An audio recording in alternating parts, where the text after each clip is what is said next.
memiliki sesuatu, tentu ingin merasakan nikmat dan manfaat dari sesuatu yang dimilikinya itu.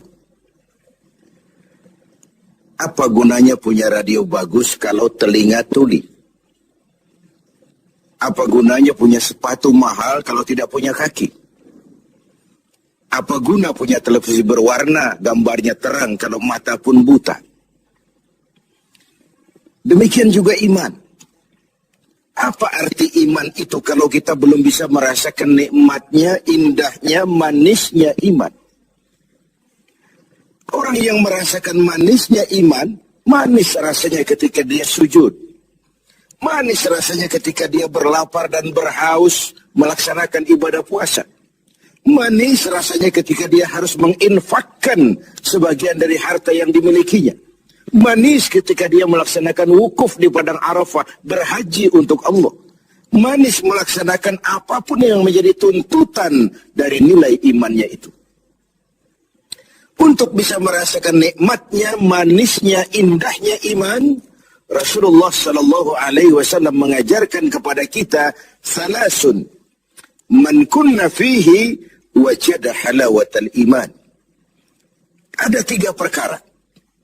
Siapa yang mempunyai 3 hal ini, 3 perkara ini, ia akan bisa merasakan manisnya iman, indahnya iman, nikmatnya iman.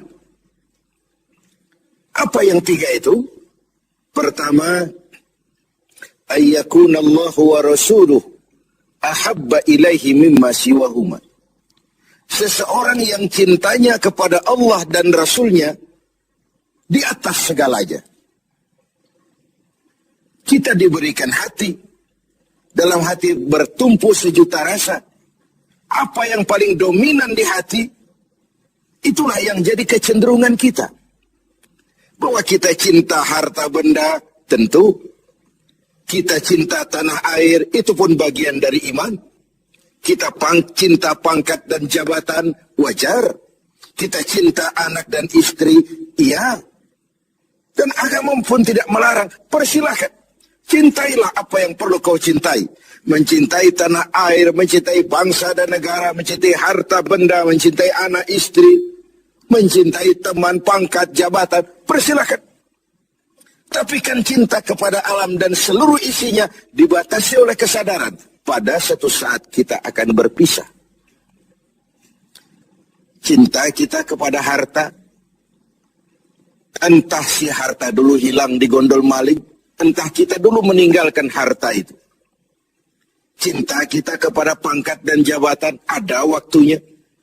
Cinta kita kepada anak istri sekalipun ada saatnya. Inilah batas kesadaran itu, supaya dia jangan berurat dan berakar di hati. Kepada Allah dan Rasulnya, kita tidak akan pisah selamanya. Kesana idealnya kita memperbanyak rasa cinta ini. Ketika terjadi perang Tabuk, Baginda Rasul melakukan mobilisasi dana. Semua sahabat memberikan sumbangannya. Datanglah seorang sahabat, Sayyidina Abu Bakar Siddiq radhiyallahu anhu, memberikan harta bendanya. Begitu banyak sampai Rasul bertanya, hal tarakta li ahlika syai'an ya Abu Bakar? Begini banyak yang kau bawa ini Abu Bakar, kau belanjakan di jalan Allah untuk kepentingan perang Tabuk, mempertahankan akidah. Apa buat keluargamu sudah kau tinggalkan sesuatu untuk kehidupan mereka?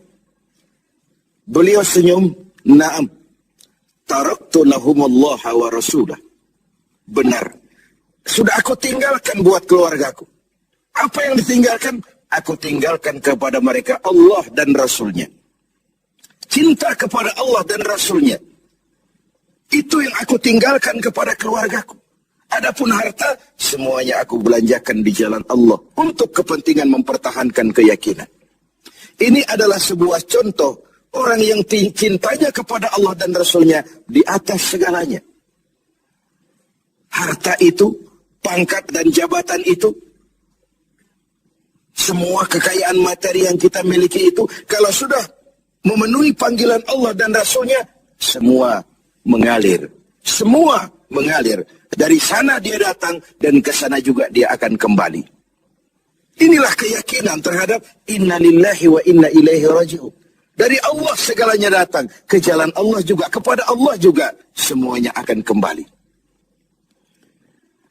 Jadi kalau cinta ini sepenuhnya sudah kita gantungkan kepada alam dan isinya, cinta benar kita kepada pangkat dan jabatan, sehingga sulit melepaskannya, akhirnya terkena penyakit megalomania, sindrom, power syndrome. Sulit balik jadi orang biasa, sudah kadang jadi pejabat tinggi. Sulit melepas pangkat dan jabatan, dengar mau ada mutasi, gerasak gerusuk, cari mbah ini, cari mbah itu. Bawa ayam putih, bawa kambing hitam, macam-macam dilakukan. Sebagai cermin bahwa jabatan itu berakar di hati, sulit untuk melepaskannya. Orang yang cintanya kepada Allah dan Rasulnya, kalau satu saat dia harus melepas yang dia sayangi, dahulu pun ketika terlahir ke alam ini, tidak ada harta yang saya bawa. Kalau sekarang saya harus melepasnya, inna lillahi wa inna ilaihi raji'un.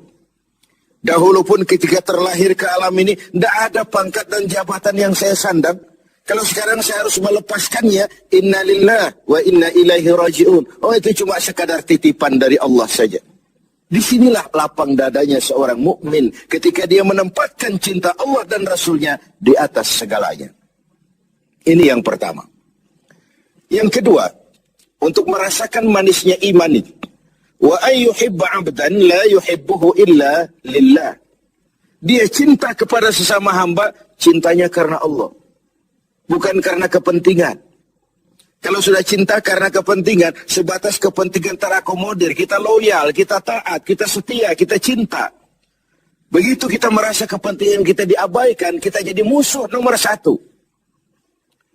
Pantas saja kalau dalam panggung politik ada pameo, tidak ada teman abadi. Yang ada tujuan abadi, kepentingan abadi. Hari ini teman, besok lawan. Hari ini disanjung, besok digusur.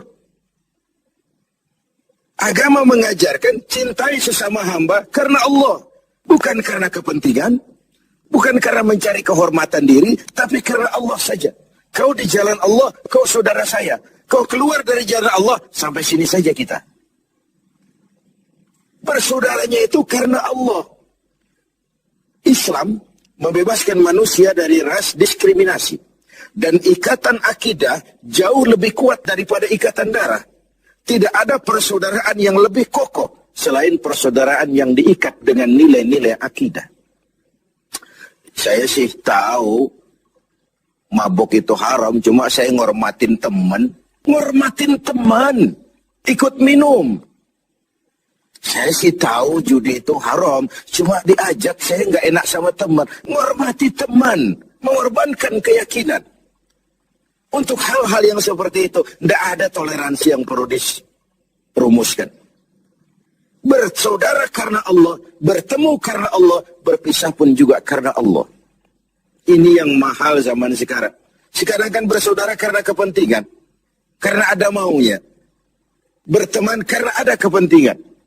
Bila kepentingan tercapai, teman jadi lawan pun nggak masalah. Lawan jadi teman sekalipun, it's okay, asal kepentingan tercapai. Nah, nuansa Ramadan mempertemukan kita dalam ikatan jalinan karena Allah semata-mata. Bertemu ya karena Allah, berpisah pun juga karena Allah. Ikatan kekeluargaan kita sebagai bangsa memang nyaris rapuh.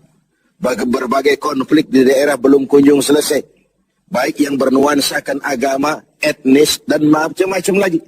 Di Papua sana, di Poso sana.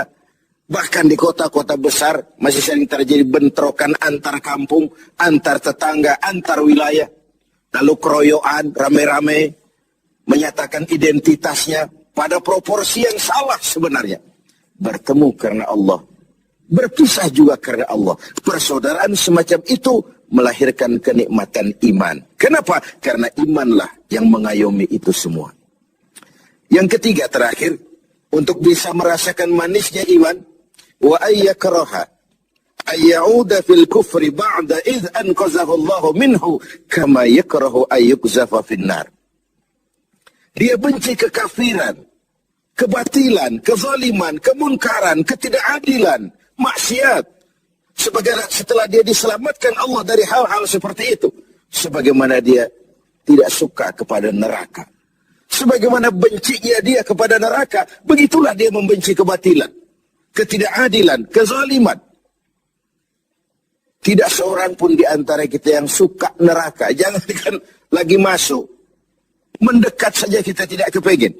Seperti itulah harusnya sikap kita menghadapi kemunkaran, kebatilan, kezaliman, ketidakadilan. Bukankah Rasul mengisyaratkan, kalau kamu melihat kemunkaran, ubah itu dengan tangan. Kalau tidak mampu, dengan lidah. Kalau tidak sanggup, dalam hati. Setidaknya jangan join dengan kebatilan dan kemunkaran. Mengubah sebuah kemunkaran dengan tangan, itu simbol dari power. Siapa yang punya power? Penguasa. Tugas penguasa itu. Yang punya pasukan, punya senjata, punya dana, punya sistem, punya strategi untuk memberantas kemunkaran. Ada yang memberantas kemunkaran dengan lidah, dengan bicara. Para ulama, para mubalik, para kiai, para wakil-wakil rakyat di DPR sana.